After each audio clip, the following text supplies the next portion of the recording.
ఈరోజు మన తెలుగు సినీ పరిశ్రమకు సంబంధించిన ముఖ్య నటుడు ఎవరైతే 'నాగార్జున' గారు ఉన్నారో ఆయనది ఎన్‌కన్వెన్షన్ అయితే కూల్చేయడం అయితే జరిగింది.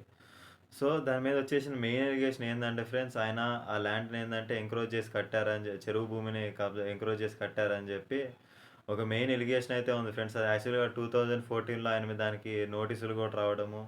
ఇది చాలా తతంగం అయితే జరిగింది. కానీ ఆయన స్టేలు తీసుకోవడాలు అయంతా తీసుకొని మేనేజ్ చేసుకుంటూ వచ్చారు.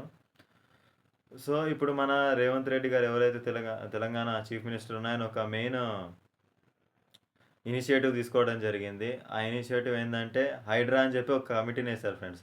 సో, ఆ కమిటీ ద్వారా ఇప్పుడు ఏవైతే ఎంక్రోచ్‌మెంట్ ల్యాండ్స్ ఉంటాయో అంటే ఏదైతే ఉంటాయి కదా ఫ్రెండ్స్ ఇప్పుడు చెరువులు అట్లాంటివి ఎవరైతే కబ్జాలు చేసి వాటి మీద బిల్డింగులు లేపడాలు అట్లాంటివి ఏదైతే చేస్తారో వాటిని కూల్చేసి వాటిని రీస్టోర్ చేసి చెరువుల కింద ఎయాలని చెప్పి మెయిన్ ఇనిషియేటివ్ అయితే తీసుకోవడం జరిగింది.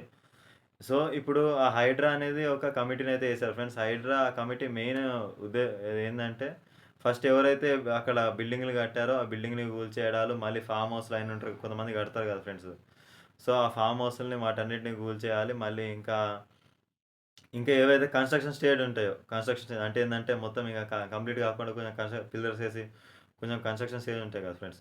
వాటిని కూల్చేయాలని చెప్పి మెయిన్ ఇనిషియేటివ్ అయితే తీసుకోవడం అయితే జరిగింది. ఇది నా ఉద్దేశం ప్రకారం నేను ఆలోచించేది ఏంటంటే ఫ్రెండ్స్, ఇదొక గొప్పదే ఫ్రెండ్స్. నేను అస్సలకి కాదనడం లేదు. అంటే మీకు తెలిసిందే మన హైదరాబాద్‌లో హెవీ రెయిన్స్ పడితే మొత్తం ఫ్లడ్స్ వచ్చి మొత్తం రోడ్స్ అంతా కూడా మునిగిపోతా ఉంటాయి. ఇంకా మీ కార్లు కూడా కార్లు కూడా కొట్టుకుపోతా ఉంటాయి. సో, అట్లాంటివి గాకుండా ఉండాలనంటే ఇట్లాంటి ఇనిషియేటివ్స్ అయితే తీసుకుంటూ ఉండాలి.